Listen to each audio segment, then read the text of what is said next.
कि ब्रह्मलोक में गए हुए प्राणी भी पुनरावृत्ति के अंदर हैं अर्जुन। वैसे इस श्लोक का अनुवादकों ने गलत कर रखा है। इन्होंने ये लिख दिया कि मुझे प्राप्त होकर के किसी का जन्म नहीं होता। नहीं, इसका अर्थ ये है कि ब्रह्मलोक में गए हुए प्राणी भी पुनरावृत्ति यानी पुनर्जन्म मृत्यु के अंदर हैं अर्जुन।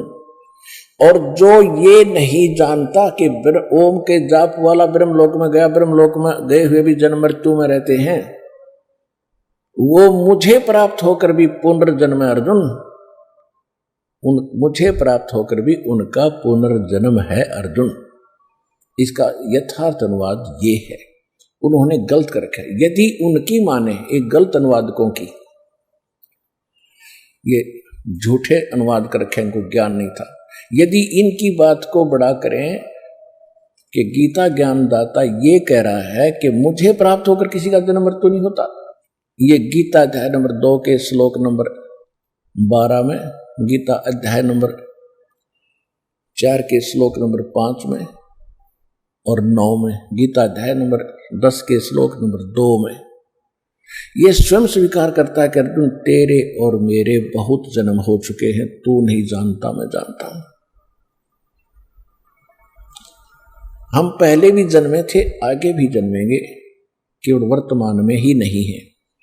और यह भी स्पष्ट करता है 10वें अध्याय के दूसरे श्लोक में कि मेरी उत्पत्ति को ये देवता और ऋषि नहीं जानते, क्योंकि इनको उत्पन्न करने वाला मैं हूं।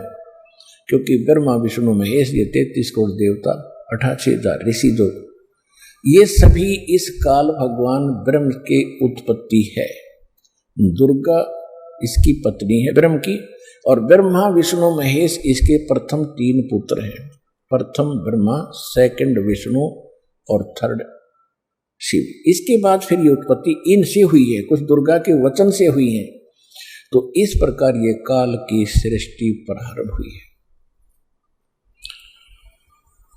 आज का जो प्रसंग है ये क्या हो गया सिद्ध के ब्रह्म कहता है कि मैं भी जन्म और मृत्यु के अंदर हूं, मैं भी कंप्लीट स्पिरिचुअल नॉलेज नहीं रखता हूं, संपूर्ण अध्यात्म ज्ञान मुझे नहीं है।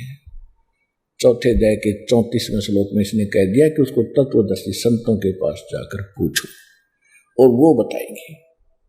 तो इससे सिद्ध हो गया कि सत्संग केवल पूर्ण परमात्मा ही करते हैं। उन्होंने आज से 600 वर्ष पहले इस कलयुग में आके सत्संग किया था।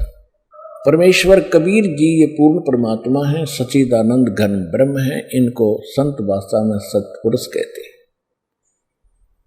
श्रीमद् भगवत गीता के अंदर इसको परम अक्षर ब्रह्म कहा है। गीता अध्याय नंबर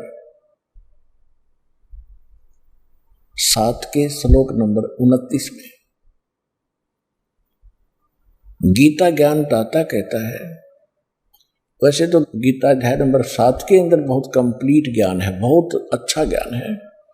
इसमें यह भी स्पष्ट किया है कि जो अर्जुन मैं ज्ञान तुझे देने जा रहा हूं, इसको जानने के बाद फिर कुछ भी जानना शेष नहीं रह जाएगा।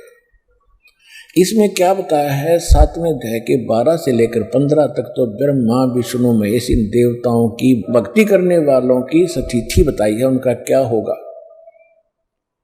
इसमें स्पष्ट किया है कि रजगुण ब्रह्मा, सतगुण विष्णु, तमगुण शिव जी, इन तीनों के द्वारा जो भी हो रहा उसका निमित्त कारण मैं हूं, मेन कारण। कौन? ब्रह्म। ब्रह्मा जी से क्या होता है, यहां जीवों की उत्पत्ति करते हैं प्राणी, वासना वश होकर के, जीव के बस की बात नहीं।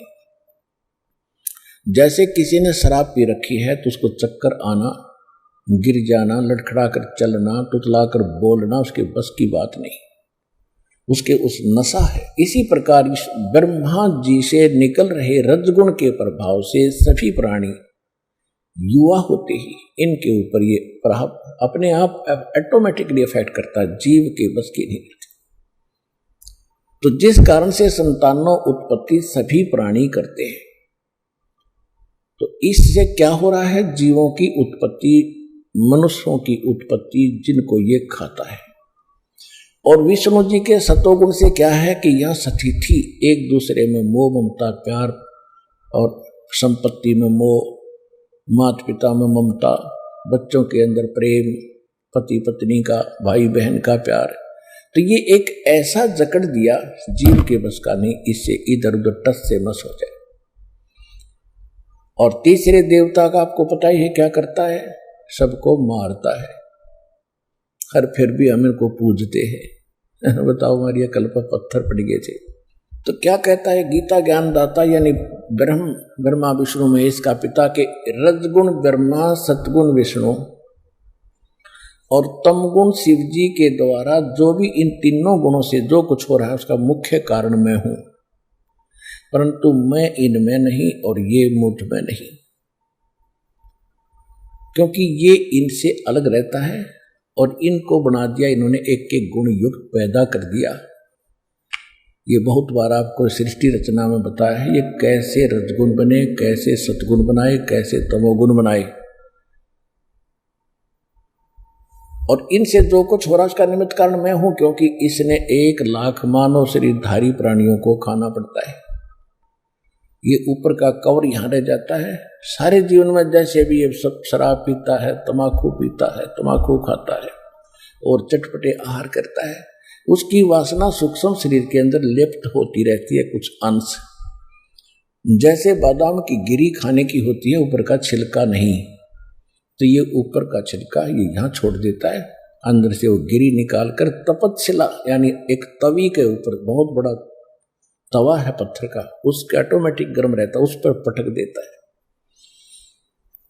और उससे फिर चटक मरते नहीं जीव उबालता है और उनसे निकाल कर गंध को फिर ये आहार करता है, आनंद लेता है। और यहाँ हाहाकार मची होती है, किसी का बेटा मर गया, किसी की बेटी मर गई, किसी का परिवार मर गया। हम ऐसे कसाई के लोक में रह रहे हैं, परमात्मा ने आकर हमें बताया है।